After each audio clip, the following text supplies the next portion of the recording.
Did you know that about a quarter of the weight that you lose on a typical diet is muscle? And after 40, your body gives it up so much faster than ever before. So you can hit your goal weight that you've been chasing for the last couple of years and look in the mirror and still like your body less than the day you started. Today, I'm going to talk about why that happens and how to lose fat without losing your shape.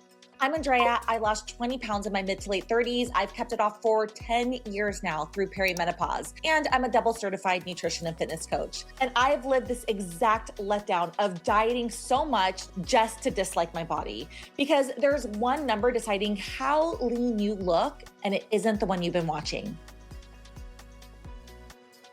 When you weigh yourself, that number of the scale rolls fat, muscle, water, what you ate last night for dinner, and bone all into one total. It can tell you that you got lighter, but it can't tell you what you lost. And after 40, what you lose matters so much more than how much you lose. Let's talk about why you end up smaller and softer at the same time. When you cut calories and do cardio, or even if you don't work out, don't do any cardio, you just cut calories without a plan to protect your muscle, your body burns muscle right alongside the fat. So you end up lighter, but with less of the muscle that gives your arms, your stomach, your legs their shape, basically the tone in your body. And that's how you can land at your goal weight and catch yourself in a photo and you don't even recognize yourself. And after 40, this speeds up because as estrogen drops through perimenopause, your body gets worse at holding on to muscle while you're eating in a deficit. Actually, always, but especially when you're eating in a deficit. So that approach that slimmed you down in your 30s now skims muscle right off the top every time that you use it. So you get the win on the scale, the number's lower, but you lose the body that you wanted underneath it. There's a name for this, actually. It's called skinny fat. And you've probably heard that term before, but it means carrying too little muscle for the amount of fat that you have on your frame. It doesn't matter what size you are. Skinny fat can literally happen at any weight. And I want you to picture two things because this can paint the picture of what that looks like. Picture two women who both weigh 150 pounds. One woman dieted hard on a calorie deficit and did cardio 5 days a week. The other one lifted weights 3 days a week and prioritized protein enough to protect her muscle. They weigh exactly the same, but look nothing alike. The woman who dieted looks soft, maybe a little flabby with loose skin, looks tired. The other one who lifted weights and prioritized protein looks lean. She looks defined. She looks healthy. And the number on the scale swears they're identical, but they can't look more different. Each round of dieting the old way digs the hole even deeper because muscle burns calories for you all through the day, even while you're sitting around doing nothing. So if you lose some muscle with every diet that you do, then your body burns fewer calories at rest, which means the next time that you diet, it has to be so much stricter in order to get the same results. Your metabolism is basically adapted to years of signals telling it that muscle wasn't needed. And this is the part that gets me so fired up. It's telling a woman over 40 to drop her food, lower her calories, and do more cardio and move her body because that basically hands her the one approach most likely to strip the muscle that she needs more than ever at this age for her joints, her mobility, her energy, and for a strong metabolism and determining how her body handles food for the next 10 years. That old approach of dieting down and doing a bunch of cardio rewards her all the way down with a lower number on the scale, which is what makes it so easy to think it's working and to want to continue doing it. So if dieting down and doing a bunch of cardio isn't it after 40, what do we do instead? It's called body recomposition, and it's simpler than it sounds. It's basically the concept that you lose fat and build muscle at the same time instead of losing all the weight first and then hoping to firm up later. It works because fat loss and muscle run on separate switches. Basically, fat loss comes from eating less than your body burns, and muscle comes from challenging your muscles with resistance training and giving them protein to rebuild it. Different drivers, so you can run both at once. And in real life, recomposition looks strange at first, and it's hard to wrap our minds around. Your weight could barely move, or even tick up a little bit while you're feeling tighter and leaner. That's why the scale becomes close to useless in this phase. What tells you it's working is different, like you're lifting more than last month. Your measurements are shrinking, your clothes fit better, and you have steady energy throughout the day. But we are so used to relying on the scale as women to measure our progress, our current state, and sometimes even our worth. I'm not immune to it. I made a video a few weeks ago talking about this little cut that I'm doing to get summer body ready.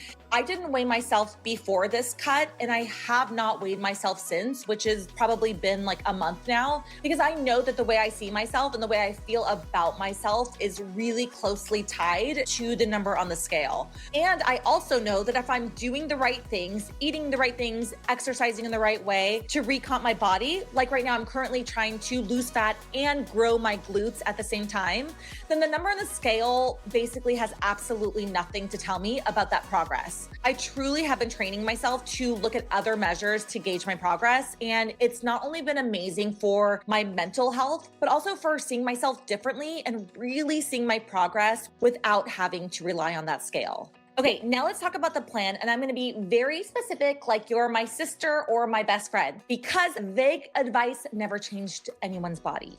Okay, first, and I know I sound like a broken record if you listen to any of my other videos or my podcasts, but we need to prioritize protein. It is not a fad, it is not a gimmick, it is the actual one macronutrient that is the cheat code, not only to weight loss, but body composition, which is what we're talking about, and also maintenance going forward.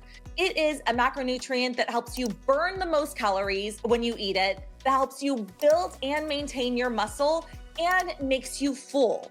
So it is a cheat code, it is a hack for weight loss and maintenance and muscle building. Now, how much should we eat? I think a good rule of thumb is to aim for 0.7 to 1 gram per pound of your goal body weight each day. Now, if you have less than 10 pounds to lose or you're just maintaining your weight, then eat 0.7 to 1 gram of protein per pound of your current weight. A lot of women I know are getting closer to 60 to 70 grams. So this step is basically asking you to double what you eat now if you're in that range. And it's not an easy thing to do. So I say increase your protein and you're like, okay, I'll add a few eggs or maybe some Greek yogurt or make sure that I eat protein with every meal, which is all great. Everything helps.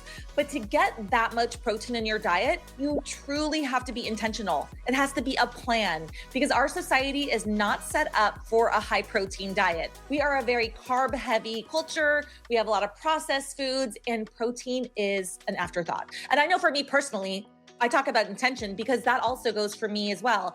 I much prefer carbs and fats over protein.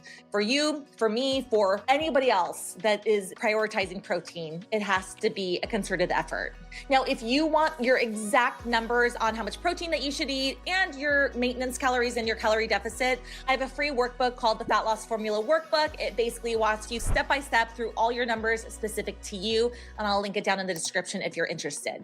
Okay, the second thing that we need to do, and again, I'm telling you as your sister, as your best friend, is you need to start strength training. If you're already doing cardio, swap out your cardio for strength training. If you are not doing any type of workout and you're over 40, I say this with all the love. Get your hands on a dumbbell or get yourself into a gym and start lifting weights. It is the single biggest gift that you can give to yourself, not just for today and not just for how you look, but for the future version of yourself, the one that wants to be strong and mobile and healthy and to be able to enjoy life in the later years.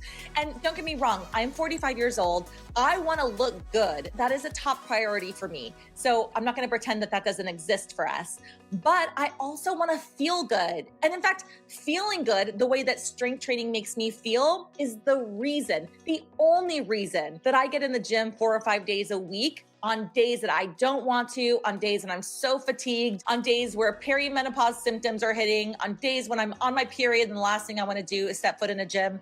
I go because I know the way that it makes me feel. And then after you do that for so long, the way that you look is sort of like a bonus to that. So think about the future you, Think about the today you, but also think about the benefit of the future you. And you don't have to spend so much time going to the gym or lifting weights. First of all, you can do plenty at home with a couple sets of dumbbells that you can buy on Amazon. So that's super simple.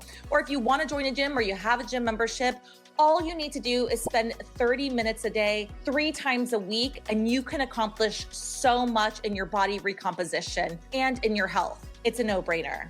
You cannot recomp, again, lose fat and build muscle without weightlifting. Lift 3 days a week, make it a little harder each time that you go, whether that's another rep or a little bit more weight or slightly less rest time, and stick to movements that work several muscles at once, like squats or presses or rows, because that challenge is what convinces your body to keep its muscle instead of burning it for fuel.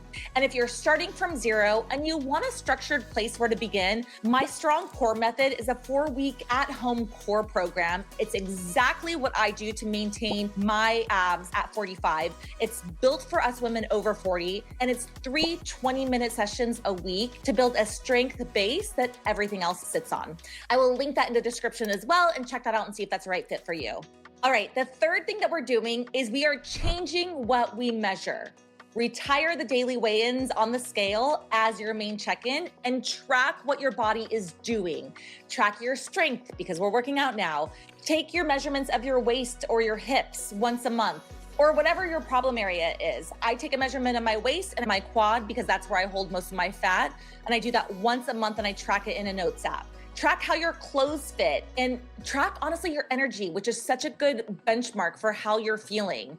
That number on the scale will often stay the same for weeks while you're recomping and trading fat for muscle. And that's totally normal. Give it a real 90 days before you judge it because body recomping is slower than a crash diet. Okay, so here's the bigger truth beneath all of this. What you weigh is one data point and a weak one on its own. How much muscle you carry relative to your fat determines how lean and toned you look, how strong you feel, and the health of your metabolism for the next 10 to 20 years. Lose weight the old way of extreme calorie deficits and doing a bunch of cardio, and you can shrink into a body that you like so much less. But build muscle while the fat comes off, and you finally get the body that you've been picturing this entire time. So before you go, grab that free fat loss formula workbook that's in the description below. Set your protein number for your goal weight. That one change protects your muscle on every pound you lose from here on out. If this video was helpful, please like so that more women over 40 get this in their feeds, and subscribe so you don't miss what's coming next. And if you want more on all things health, fitness, nutrition, lifestyle for us women over 40, come and join the Behind the Body community. Every week, I'll send you something to your inbox that will help keep you making progress. You can sign up for free at behindthebody.com/newsletter. And if you're interested, check out my video on what I'm doing to get summer body ready. Thank you so much for tuning in, and I'll see you next week.